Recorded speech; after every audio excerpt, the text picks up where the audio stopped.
Mungkin yang paling baru lah yang kita punya itu pembangkit listrik tenaga panas bumi PLTP. Geothermal ya Pak ya? Geothermal itu lokasinya Ijen di Ijen. Ijen. Itu di Jawa Timur, Lis. Ini jadi salah satu contoh kasus nyata gitu ya.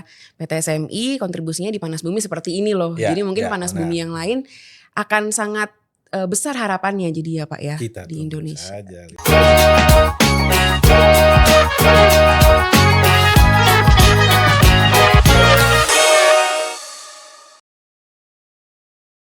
Halo sahabat Infra, saya Listia Yesanya Ilahi. Senang sekali bisa menemani kembali di podcast Ngopi, Ngobrol Pembangunan Indonesia. Ngobrol Pembangunan Indonesia merupakan tempat di mana obrolan santai bertemu dengan insight mendalam soal pembangunan negeri dari yang strategis sampai yang inspiratif. Di episode kali ini, kita akan membahas tema yang semakin relevan untuk masa depan kita semua, yaitu tentang pembangunan berkelanjutan. Kita akan mengupas bagaimana PT SMI yang merupakan salah satu Special Mission Vehicle Kementerian Keuangan berperan sebagai Development Finance Institution atau DFI dengan mandat untuk mendorong percepatan pembangunan nasional yang berkelanjutan. Nah, kita juga kedatangan tamu spesial yang akan berbagi insight menarik terkait pembangunan berkelanjutan, yaitu Bapak Benediktus Puji Hartono atau yang akrab disapa Pak Tony. Semangat pagi Pak Tony. Semangat pagi, Lis. Siapa yang spesial, Sis? Bapak dong, yang saat ini menjabat sebagai Kepala Divisi SMI Pembiayaan dong, kan Berkelanjutan. SMI Special Mission Vehicle. Betul Pak. Gitu, Lis. Semangat terus Pak, terima kasih sudah datang Semangat pagi. di podcast kali ini. Terima kasih sudah diundang, Lis. Ya. Nah, Pak Tony ini merupakan Kepala Divisi Pembiayaan Berkelanjutan. Boleh diceritakan Pak secara singkat tugas dan tanggung jawab dari divisi yang Bapak pimpin di PT SMI? Tuh, mesti sharing tupoksi ya, tugas pokok dan fungsi. Betul. Sesuai dengan namanya, Divisi Pembiayaan Berkelanjutan. Nah, tugas pokok dan fungsi Divisi Pembiayaan Kelanjutan gitu. Yang pasti sebagai bagian dari Direktorat Pembiayaan dan Investasi, kita menyalurkan pembiayaan untuk proyek-proyek infrastruktur. Cuman lebih spesifik lagi infrastruktur yang berhubungan atau related dengan sustainable. Ya, berkelanjutan. Kan kita bicara berkelanjutan kan, Lisia gitu. Nah, kalau bicara proyek-proyek yang biasanya berhubungan dengan sesuatu yang berkelanjutan itu apa aja gitu. Nah, ini terkait dengan lingkungan, dengan persampahan, dengan climate change gitu. Nah, itu proyek-proyek yang biasanya kami di Divisi Pembiayaan Berkelanjutan itu fokus di proyek-proyek itu. Tapi sebenarnya secara institusi, secara korporasi itu jelas bahwa spiritnya setiap pembiayaan yang masuk ke SMI itu adalah proyek yang sustainable. Oke. Gitu. Nah, itu bicara tugas pokok ya, Lis ya. Kalau bicara tanggung jawab, yang pasti di divisi pembiayaan itu kalau kita menyalurkan pembiayaan, kita mesti tanggung jawab tuh sampai pembiayaan itu lunas, balik lagi gitu. Ya. Tapi kalau di divisi pembiayaan berkelanjutan tidak hanya berhenti di situ. Kita juga harus memikirkan bahwa ini benar ya, proyek yang kita akan biayai ini juga sesuai dengan prinsip-prinsip kalau di berkelanjutan kan environment and social governance gitu. ESG. Jadi setiap pembiayaan yang akan kita berikan itu kita harus memastikan itu tadi, Lis, bahwa prinsip-prinsip berkelanjutannya ada nih. Artinya dia harus comply dengan ketentuan yang ada gitu. Itu sih, Lis, kalau bicara tugas dan tanggung jawab kami di divisi pembiayaan berkelanjutan. Oke. Kedengarannya sangat kompleks, Pak. Enggak lah, tapi kalau kita udah jadi pekerjaan sehari-hari, ya akhirnya kan kita tahu prinsip-prinsipnya yang harus kita lakukan evaluasi. Karena memang jadi fokus PT SMI yang utama juga ya. Tadi kan semua proyek dari PT SMI memang harus yang berkelanjutan. Nah, ini related sama pertanyaan pertama mungkin Pak. Bagaimana sih sebenarnya peran PT SMI dalam mendukung pembangunan berkelanjutan di Indonesia?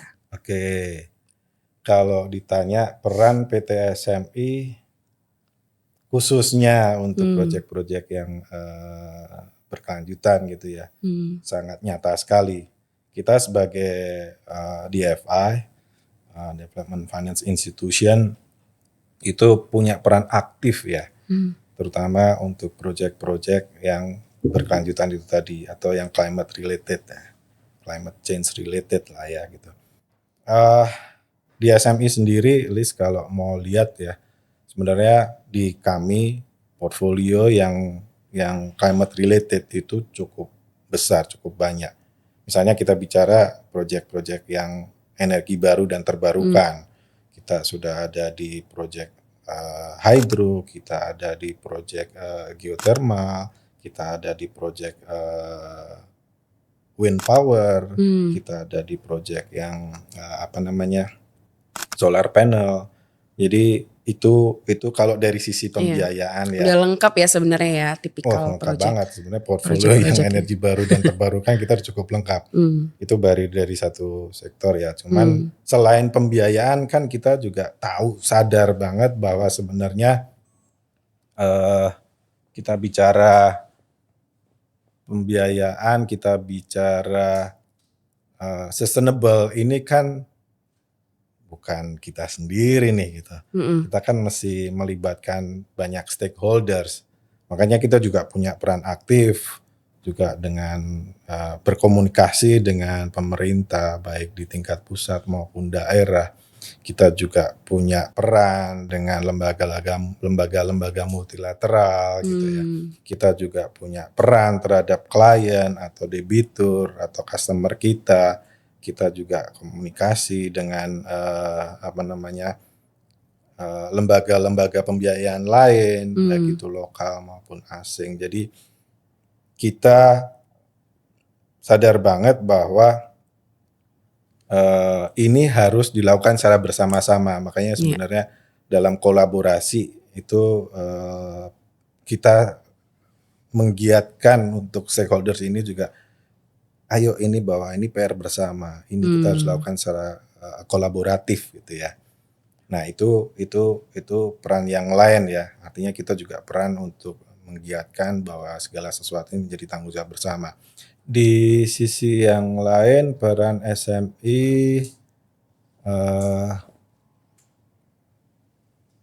kalau di internal SMI sendiri juga sebenarnya sangat concern, terbukti dengan adanya satu divisi lah, kita sampai membentuk satu divisi khusus yang terkait dengan evaluasi lingkungan, sosial, dan teknik. Oke, nah, itu divisi khusus yang dibentuk oleh PT SMI untuk proyek-proyek membantu kami untuk melakukan assessment terhadap proyek-proyek yang renewable terutama. Iya. Itu sih, Liz. Oke, jadi perannya memang banyak dan tidak hanya sendiri, kolaborasi juga dibutuhkan ya untuk menjalankan perannya tersebut. Nah, kalau PT SMI sendiri sebenarnya selain tadi kan Bapak udah menyebutkan pembiayaan harus yang berkelanjutan, tapi bentuk dukungan PT SMI itu apa aja sih Pak? Dukungan ke para klien atau mungkin dukungan untuk mengembangkan portfolio SMI itu dukungan apa aja yang bisa diberikan oleh PT SMI? Nah itu juga good question. Pertanyaannya bagus, Liz, gitu. Kita bisa menggandeng partner-partner baik dari lokal maupun dari luar gitu untuk partisipasi. Itu yang mungkin kita semuanya terbiasa lah dengan istilah blended finance. Blended finance, ya. Nah, blended finance kan kita menggabungkan gitu antara beberapa bentuk financing, baik itu equity atau pembiayaan dengan technical assistance atau dengan bentuk-bentuk yang lain, grant gitu, untuk mendukung supaya proyek ini menjadi jalan. atau menjadi bankable atau dapat kita kasih financing. Jadi peran kita ke klien-klien biasanya begitu. Misalnya klien membutuhkan apa nih? Membutuhkan grant, ya kita coba carikan dari partner-partner SDG yang memang bisa support dalam bentuk grant. Atau memang kalau misalnya klien kita perlu untuk dilakukan atau mereka perlu support untuk feasibility study atau technical assistant gitu. Nah, itu bentuk list apa namanya support kita ke klien, customer atau debitur lah kalau kami di pembiayaan bilang ya. Jadi sebenarnya SM itu menyediakan dukungan tambahan sebagai enabler supaya klien itu bisa lebih maju dengan proyeknya gitu ya Pak ya. Iya. Jadi ada enablernya juga. Jadi end to end banget ya ternyata ya. Ya, itu salah satu competitive advantage kita lah di SMI, Liz. Iya, menarik. Nah, berarti pasti udah banyak ya proyek-proyek yang dilakukan oleh divisi pembiayaan berkelanjutan. Tadi juga udah banyak juga yang masuk ke blended finance. Jadi itu merupakan udah biasa dilakukan ya blended finance tersebut. Nah, mungkin dari semua proyek yang Pak Tony pernah handle, boleh nggak sih disebutkan contoh-contohnya deh ke kita proyek energi baru terbarukan yang sudah dilakukan atau sudah didukung oleh PT SMI? Kalau ditanya sih banyak banget, Liz. Banyak banget itu.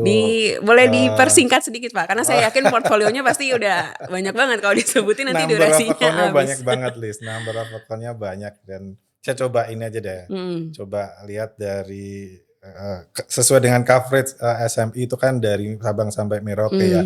Dan mungkin juga nanti saya coba cari contoh yang apa namanya beda-beda lah gitu. Kalau kita bicara energi baru dan terbarukan gitu ya.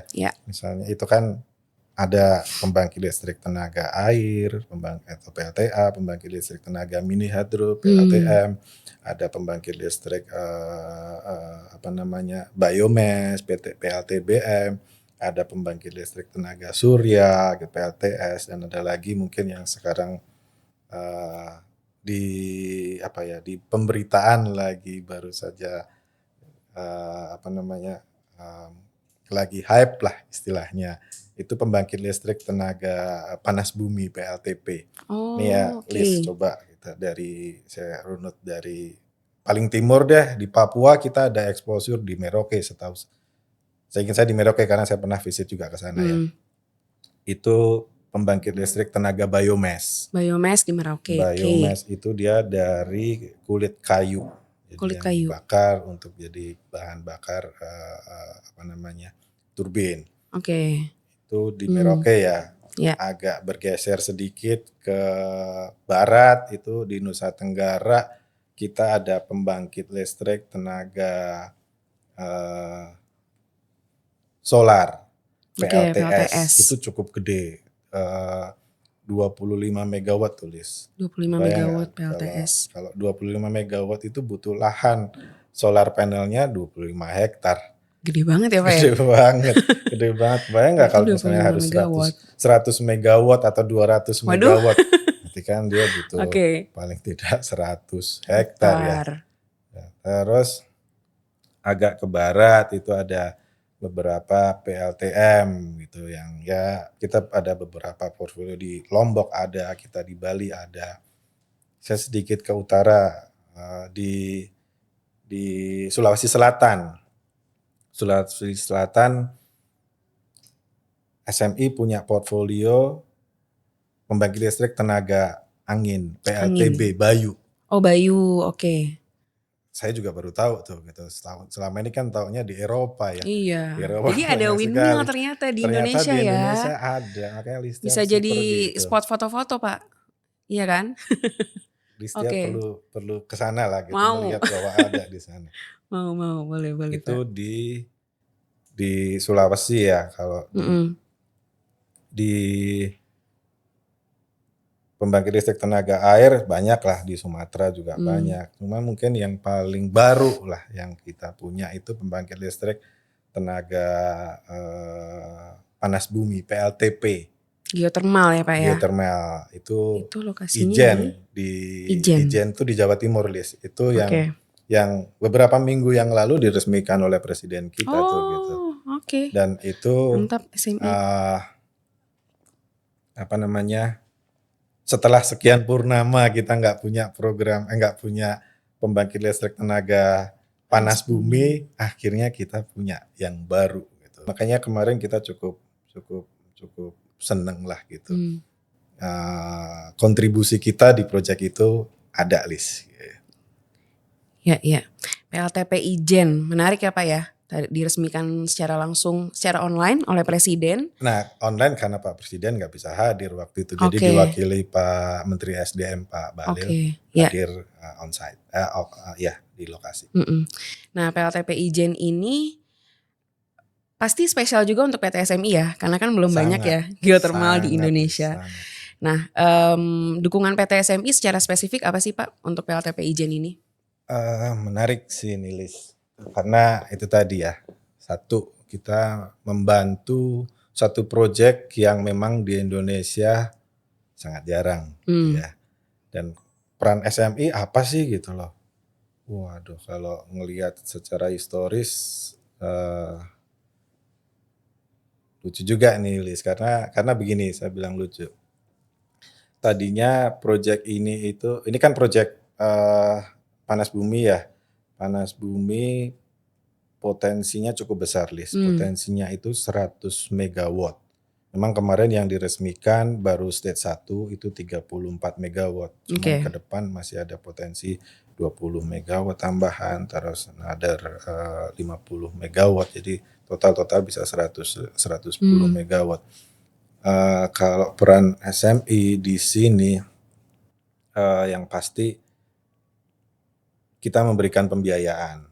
Saya bilang lucu kenapa gitu. Tadinya kita itu kalau di istilah pembiayaan itu ada club deal, Lis. Jadi pembiayaan dilakukan oleh dua institusi baik itu bank maupun non-bank, rencananya seperti itu. Waktu berjalan karena ada target financial close gitu ya dari PLN dalam hari ini, kita diminta tuh, ayo SMI dah, akhirnya kita bisa tuh memenuhi target financial close. Dan kita masuk, berjalan lagi gitu. Ternyata calon partner kita nggak bisa. Makanya kita sangat bersyukur diberi kepercayaan yang tadinya diminta untuk club deal tadi, akhirnya kita bisa financing sendiri. Dan jumlahnya juga tidak kecil, Lis gitu. Kita bicara pembiayaan SMI itu di angka hampir 150 juta US. Dari proyek senilai 200 something juta US. Jadi dan sebenarnya itu kan membiayainya secara solo lagi ya? Sendiri. Mantap. Iya, makanya kan sebenarnya buat kita di SMI, kita kalau dikaitkan dengan kontribusi kita gitu ya di sektor infrastruktur terutama energi baru dan terbarukan, kelihatan sekali sebenarnya untuk satu proyek ini. Di proyek lain juga kelihatan, tapi karena ini proyek yang di Indonesia juga jarang gitu ya, kontribusi kita kelihatan. Apalagi kemarin pada saat peresmian itu kan tempat berkumpulnya para pemain panas bumi, Lis. Jadi kita bisa cerita nih gimana kontribusi kita segala macam gitu. Jadi mereka ternyata ada lembaga pembiayaan yang bisa memberikan pembiayaan di sektor panas bumi gitu.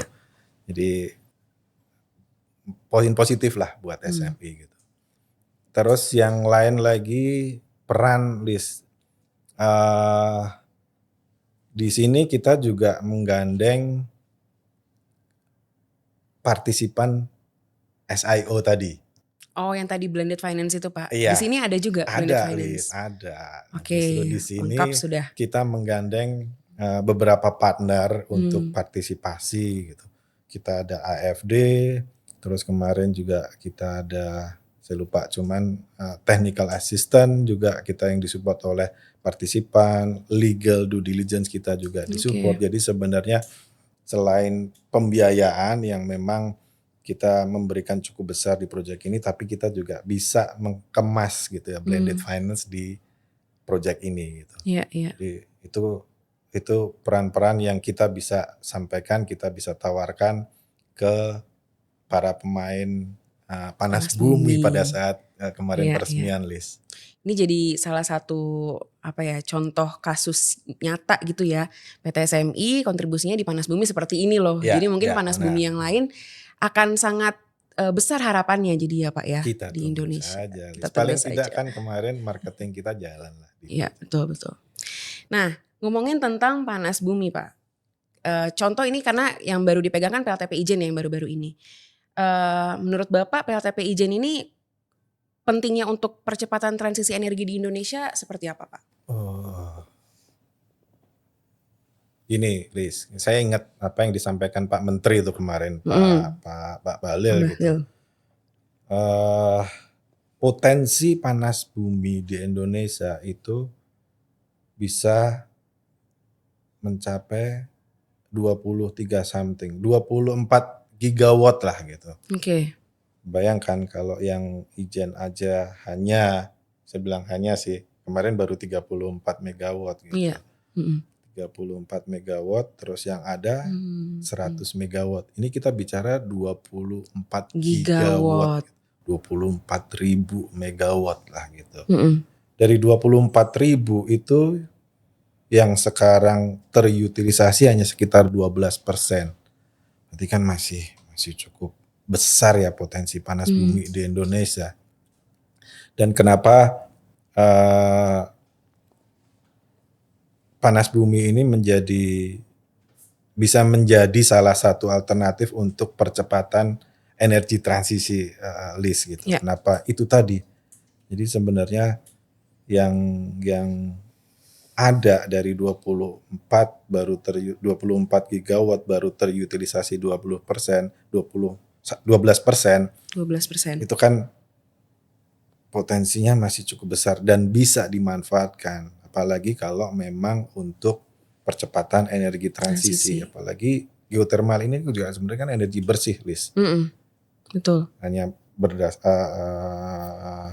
sumbernya adalah panas bumi yang ada di Indonesia, itu kita optimalkan, tentu saja akan support ya untuk percepatan energi transisi.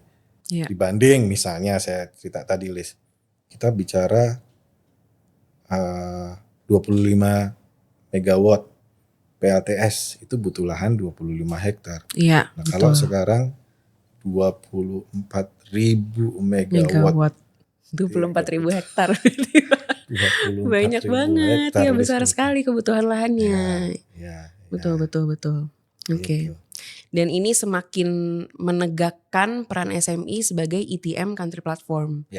Karena baru ditunjuk di tahun 2022 ya kalau nggak salah. Untuk PT SMI dan ini salah satu proyek nyata yang dijalani oleh PT SMI, didukung oleh PT SMI untuk mendukung peran PT SMI tersebut. Baik. Nah, itu kan tadi efeknya ya Pak ya, yang dihasilkan itu 24 gigawatt potensinya. Kalau misalnya dari sisi sosial dan ekonomi Pak, kita ngomong yang lebih praktikal lah, ya kan? Kira-kira manfaatnya seperti apa Pak? Gini, kalau saya lihat ini fakta lapangan ya. Kemarin kan pada saat peresmian atau pada saat konstruksi kan kita di bisnis juga selalu memonitor ya progres konstruksi segala macam gitu. Kita melihatnya setelah COD deh, saya melihatnya adalah setelah komersial ya, setelah kemarin komersial saya ingat saya awal tahun 2025 ini gitu. Kan kebayang nggak 34 megawatt itu menghasilkan listrik yang dapat dimanfaatkan mungkin sekitar 80-90 ribu kepala keluarga. 90 ribu, itu hanya yang 34 megawatt saja? Dari 34. Baru yang tahap 1 aja udah 90 ribu kepala keluarga. Dan ini kan masuk ke jaringan koneksi listrik Jawa Bali. Jawa Bali. Nah artinya kan sebenarnya manfaatnya bisa dirasakan seluruh masyarakat di Jawa dan Bali. Iya. Ya artinya memberikan kontribusi nih Ijen gitu ya, itu dari listrik yang dihasilkan. Kalau bicara pada saat konstruksi dan setelah commercial production atau COD ya, ini butuh tenaga kerja yang nggak sedikit. Iya. Jadi pada Pasti. saat konstruksi gitu mereka juga butuh tenaga kerja. Setelah sekarang running gitu mereka juga butuh tenaga kerja gitu. Dari kebutuhan tenaga kerja ini bisa terpenuhin dari masyarakat sekitar. Jadi Dan masyarakat ini lokal yang memang dipekerjakan dan ini untuk proyek ini. komitmen dari ini kan kebetulan punya Medco Power ya melalui anak usahanya Medco Cahaya Geothermal. Mereka punya komitmen untuk merekrut tenaga kerja lokal. Oke. Yang lain lagi Liz gitu. Kemarin pada saat jalan ke sana pada saat peresmian kelihatan tuh mulai banyak warung, tempat makan, tempat yang memang sebelumnya nggak pernah ada gitu. Iya, betul. Nah artinya kan sebenarnya kelihatan tuh gitu bahwa eksistensi dari Project Ijen ini ternyata juga membawa dampak ke masyarakat sekitar gitu.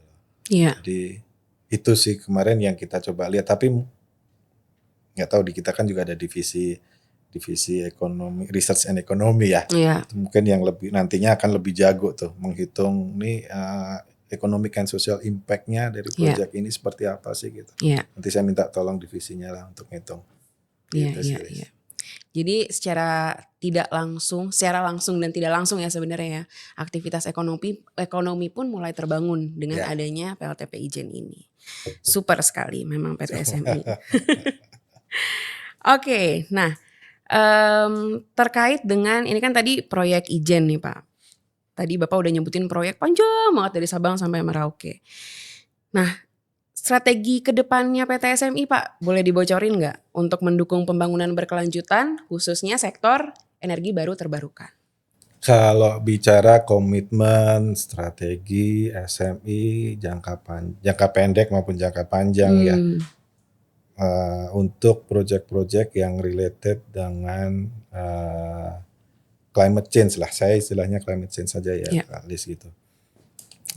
Itu kelihatan sih Liz kalau di perusahaan atau di satu institusi itu kan biasanya selalu membuat rencana kerja jangka pendek gitu ya. Kalau di SMI mungkin RKAP gitu ya. Terus kita juga ada rencana kerja jangka panjang RJPP gitu ya. Nah itu kelihatan sekali bahwa kita punya komitmen. Kelihatannya dari mana gitu. Ya numbers paling sederhana kan gitu. Berapa sih gitu numbers yang harus gitu, kita bicara target ya, yang harus di-achieve gitu. By historical list gitu, kalau boleh saya cerita dari tahun 2017 sampai 2024 kemarin ya, itu untuk pembiayaan ke project yang climate change related, kita growth-nya rata-rata selama berapa tahun tuh? 7 tahun terakhir itu di angka 17,3.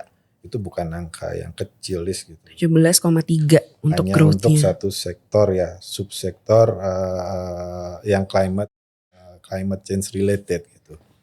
Nah, bicara di RJPP itu lebih kelihatan lagi. Dari tahun 2025 ke 2026 sampai nanti 2028 itu portfolio kita secara prosentase akan terus meningkat. Dari total komitmen mungkin yang di 2025 itu sekitar 140 atau 149 atau hampir 150 triliun. Itu di sektor energi, di sektor climate change related itu mungkin masih di sekitaran 15% ya. Tapi nanti di tahun 2028 kan kita bicara RJPP ya. Jangka panjang ya. Itu akan meningkat mungkin di sekitar 24% dari komitmen yang awalnya sekitar 149 triliun, nanti harapannya di tahun 2025 menjadi 200 something triliun. Wow. Dan secara persentase kan meningkat ya, kelihatan sekali sih Liz gitu. Yang tadinya 15% menjadi 24%. PR sih buat kami, tapi ya memang itu challenge yang harus kita hadapin sih Liz. Demi membangun Indonesia Demi ya Pak ya. membangun Indonesia. Betul. Oke. Menarik sekali Pak, ternyata growth-nya pun sudah significantly increase, lalu masih banyak potensi-potensi proyek-proyek panas bumi lain yang, tapi nggak hanya panas bumi ya sebenarnya ya, cuman kan panas bumi memang masih agak jarang di Indonesia, PT SMI bisa berkontribusi di situ. Sebagai penutup, Pak Tony yang sudah berpengalaman, apa ada pesan Pak untuk masyarakat Indonesia atau untuk sahabat infra terkait pentingnya kolaborasi dalam membangun masa depan energi di Indonesia? Pesan ya Liz, kayak orang penting aja nih Liz. Penting dong. Waduh. Karena itu diundang ke sini Pak. Gini nih Liz, kalau kita bicara apa ya, saya nggak mau bilang pesan lah, tapi begini, kan yang saya bisa sampaikan bahwa pembangunan proyek-proyek infra gitu, atau khususnya kalau kita mau bicara yang climate change related gitu, itu tidak hanya menjadi PR atau menjadi tugas dari pemerintah, tapi menjadi tugas dan tanggung jawab kita semua gitu.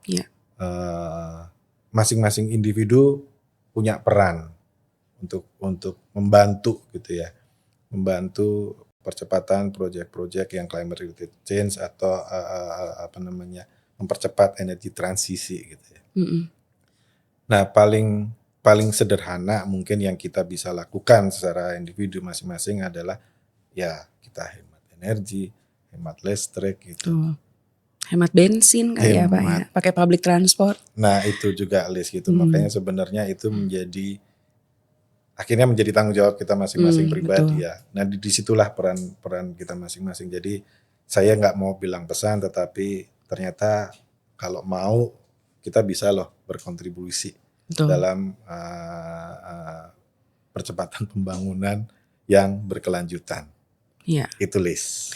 Jadi untuk sahabat infra maupun Smayers ya, Smayers adalah sebutan untuk karyawan PT SMI, kita mampu berkontribusi, kita mampu menyayangi bumi dengan hal-hal kecil yang kita lakukan. Betul ya Pak ya. Dan tentunya PT SMI juga mampu untuk membantu itu semua untuk membangun Indonesia yang lebih maju di energi baru terbarukan. Baik. Terima kasih banyak Pak Tony. Sama-sama. Sudah datang, kisahnya sangat inspiratif. Semoga PT SMI semakin berkembang dengan adanya Pak Tony dan tim. Terima kasih, sama-sama Listia. Baik, sahabat infra, terima kasih telah mendengarkan Ngopi Podcast kali ini. Kita telah melihat bagaimana PT SMI menjalankan perannya dalam mempercepat pembangunan nasional yang berkelanjutan, khususnya sektor energi baru terbarukan untuk mendorong transisi energi di Indonesia. Semoga obrolan kali ini dapat membuka wawasan kita semua bahwa pembangunan berkelanjutan dan transisi energi bukan hanya tanggung jawab pemerintah, namun juga membutuhkan peran aktif kita bersama. Saya Listia izin pamit, sampai jumpa di episode berikutnya dan mari terus bergerak bersama PT SMI dalam semangat membangun Indonesia.